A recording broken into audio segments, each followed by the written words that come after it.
महामार्गाच्या विरोधात सांगलीच्या खानापूर तालुक्यातील नागवेवाडी शहरामध्ये शेतकऱ्यांनी आंदोलन केलेले आहे। हे आंदोलन कमालीचे पेटले। सकाळपासून आंदोलक शेतकऱ्यांनी ड्रोन सर्वेक्षण करणाऱ्या कर्मचाऱ्यांच्या अंगावर धावून जाण्याचा प्रयत्न केल्याने पोलीस आणि शेतकऱ्यांमध्ये जोरदार झटापट झाली। कोणत्याही परिस्थितीत महामार्ग रद्द झालाच पाहिजे या मागणीसाठी शेतकऱ्यांनी थेट आपल्या शेतात ठिय्या मांडत आत्मदहनाचा इशारा दिला।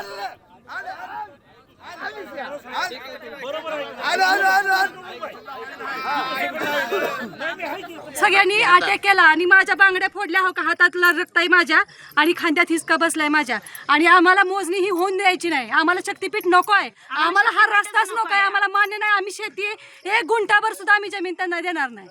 आणि कोण सरकार आहे ना त्यांनी आपल्या जागेतनं स्वतःची सरकारी हद्द असेल ना तिथनं विमानतळ काढा, तुम्ही शक्तीपीठ हुडका, आम्हाला गरज नाही शक्तीपीठाची, आम्हाला जमीन न्यायची नाही। ही करणारच आहे, आत्मदहनच करणार आहे।